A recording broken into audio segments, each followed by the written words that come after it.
Hey guys, welcome to my blog.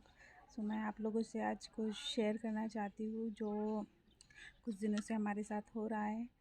और मैं काफ़ी दिनों से ब्लॉग भी नहीं बना पा रही थी और फैमिली में काफ़ी ज़्यादा परेशानियाँ चल रही है, तो मैं आज आप लोगों से वो शेयर करूँगी। हमारे यहाँ एक दूर के रिश्तेदार आए थे। दूर के रिश्तेदार मतलब ऐसे कि वो जो मेरी ननद है उनके यहाँ से आए थे। कोई उनके भी दूर से ही रिलेटिव है, वो उनके भी पास के रिलेटिव नहीं है, बट वो काफ़ी दिनों से जीजा जी से बोल रहे थे कि मुझे नागपुर जाना है, आपके जो रिलेटिव रहते हैं जैसे आपके साले वगैरह, उनसे मेरी एक बार बात करवाइए, मुझे कांटेक्ट नंबर दीजिए, मुझे कुछ काम करना है। तो उसके बाद जीजा जी ने उनको नंबर दे दिया, तो वो 2-4 बारी हमारे घर पर आए। आने के बाद में अभी जो लास्ट लास्ट वीक हमारे घर पे जब वो आए थे, तो एक दिन रहे वो। हमने जैसे हम जैसे दीदी के ससुराल वालों को जितनी रिस्पेक्ट देनी रहती है, जो भी करना रहता है, हमने सब किया उनके लिए। उसके बाद में वो एक रात रुके। रुकने के बाद में मॉर्निंग में नाश्ता वाश्ता करने के बाद में छोटे वाले भैया हैं उनको बोला उन्होंने कि मतलब हमारे हस्बैंड और हमारे घर हम मेरे जो एक और देवर है, उनका काम है मार्केट में सब्जियों का। तो ये सब्जियों का काम करते हैं, तो उन्होंने बोला मुझे मार्केट छोड़ दो।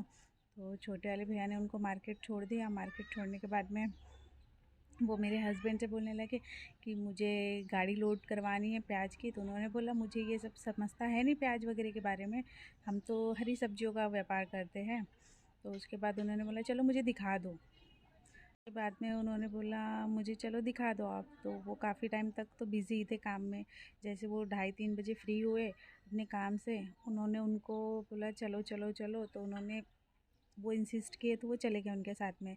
अब उन्होंने उनके फ्रेंड की एक दुकान मतलब दुकान है, तो वो पहचान के थे, तो उन्होंने बोला चलो यहाँ से दिला दो मुझे। तो हमें ये तब तक ये पता नहीं था कि इनका मतलब क्या, उनके दिमाग में क्या चल रहा था क्या नहीं। बट उन्होंने फिर 20 टन प्याज हमारे मतलब मेरे मिस्टर के नाम पर उन्होंने वहाँ से लोड करवा लिया। लोड करवाया तो उनके पास एडवांस देने के पैसे नहीं थे। तो हमने तो निस्वार्थ ये मतलब हमने तो ये सोचा ही नहीं था कि हमारे साथ ये कुछ बुरा करेंगे। बट उनके पास एडवांस देने को पैसे नहीं थे, और जब एडवांस देने की बात आई तो बोले भैया आप दे दो, मैं आपको रात को 8 बजे देता हूँ। अब कोई भी आपके घर में ऐसे रिश्तेदार आएगा, 2-4 बार बहुत अच्छा व्यवहार मतलब सब कुछ अच्छा रहने के बावजूद वो जैसे रह रहे थे, जितने बार आए वो उतने अच्छे से बात की, मतलब सब कुछ अच्छा था, तो कोई ये सोचेगा नहीं कि उनके मन में क्या चल रहा है। उन्होंने बिना सोचे समझे वो 50,000 उनके पास थे, तो उन्होंने वो एडवांस के लिए उनको वो भी दे दिया। और वो जितना माल खरीदे वो भी उनके फ्रेंड थे, तो उनके ही नाम पर, क्योंकि वहाँ पर ऐसा है कि बिना जाने पहचाने तो कोई इतना माल उधार में नहीं देगा। उनकी गारंटी पर उनको माल दिलवा दिया। माल दिलवाने के बाद में वो पहुँचने के बाद में उन्होंने 1 हफ्ते तक, हमने इतने कॉल किए मैसेजेस किए, उन्होंने कोई रिप्लाई नहीं किया। तो हम टेंशन में आ गए कि अगर ये बंदा पैसे नहीं भरेगा और ये फ़ोन नहीं उठा रहा तो हम क्या करेंगे। मतलब वही आ गया ना कि इसके मन में कुछ होगा गलत करने का, इसलिए उसने फ़ोन नहीं उठाया। तो अभी हम इतने परेशान हैं कि हम मेरे मिस्टर को अभी वहाँ पे काम करना है, तो वो दूसरे से उधार लेके वहाँ पे वो पैसे दे रहे हैं उनको। अब 3 लाख रुपए छोटी मोटी चीज़ तो भी कोई हज़ारों का नहीं था, लाखों का था। 3 लाख रुपए, हम इतना भी नहीं कमाते कि हम 3 लाख रुपए अपनी जेब से भर पाए। उन्होंने फ़िलहाल अपने दोस्तों से लेकर उन्होंने कुछ पैसे दलाल को दिए हैं, जिनसे प्याज, क्योंकि हमारी गारंटी पर उन्होंने दिया था, अगर हम नहीं देंगे तो फिर हम वहाँ काम कैसे कर पाएंगे।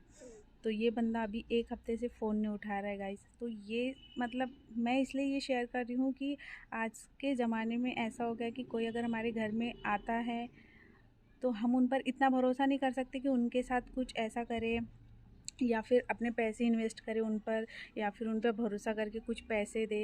ये नहीं कर सकते। मतलब आज की दुनिया ही ऐसी हो गई कि इंसान, सीधा साधा इंसान तो यहाँ पे रह ही नहीं सकता, काम ही नहीं कर सकता। तुम भोला इंसान देखकर उसको अ, मतलब भोला इंसान देखकर उसने उनका फ़ायदा उठा लिया। अगर कोई दूसरा होता तो वो नहीं कर पाता। हम भी फैमिली वाले लोग हैं, वो भी फैमिली वाला है। आज वो इतनी तकलीफ़ मतलब उन्होंने इतनी परेशानी में हमको डाल दिया है कि हम सोच भी नहीं सकते। हमने ये सोचा भी नहीं था, हमें लगा था मेहमान हैं, हमारे साथ ऐसा कैसे होगा। उन्होंने इतना बुरा करके गए हमारे साथ में कि आज वो पैसे अगर हमारे सर पे आ गए तो हम जो हमारी 6-7 महीने की 1 साल की कमाई है वो हमको भर के देना पड़ेगा। तो बस यही है कि बताने का मतलब मैं इसलिए शेयर कर रही थी कि अगर अगर ऐसा कुछ रहा तो रिश्तेदारों में तो आज ये सब करना बिल्कुल यकीन मतलब हटा देने वाली चीज़ है। आज अब इसके बाद हम किसी पे भरोसा तो कर ही नहीं पाएंगे, चाहे वो कितना ही हो। अब इसके वजह से ऐसा हो जाएगा कि कोई ज़रूरतमंद होगा उस पर भी यकीन नहीं कर पाएंगे हम। तो गाइस सब सतर्क रहे ऐसे लोगों से। वो किसी की मेहनत के पैसे खा के तो नहीं रह सकता, उसने खून पसीने की कमाई है उसकी, वो रात रात भर जाग कर काम करके अपने लिए कुछ करता है, वो अपनी फैमिली के लिए कुछ करता है, उसकी भी बीवी है, उसका भी बच्चा है, उसकी भी फैमिली है। आज तुम दूसरे के साथ गलत करोगे, कल तुम्हारे साथ भी गलत होगा। आज तुमने उसको इतनी तकलीफ़ दी है, कल तुम्हें भी तकलीफ़ होगी, क्योंकि किसी का तुम अच्छा करोगे तुम्हारे साथ अच्छा होगा, भगवान भी देख रहे हैं। तुमने हमारे साथ गलत किया, तुम्हारे साथ भी गलत ही होगा। कोई भी इंसान अगर तुम्हारे साथ गलत करेगा तो तुम्हारे मुँह से कभी उसके लिए दुआ तो निकलेगी नहीं, बद्दुआ ही निकलेगी। तो आज उस बंदे के लिए इतनी बद्दुआ निकल रही है ना कि मैं आपको बता भी नहीं सकती। हमारी भी एक छोटी सी बेटी है, हमें भी उसका फ्यूचर ये करना है, और इस बंदे ने 3 लाख रुपए का हमको धोखा दे के चला गया। अब ये हो रहा है कि हम उसको कैसे भरपाई कर सकते हैं, बस यही सोच रहे हैं।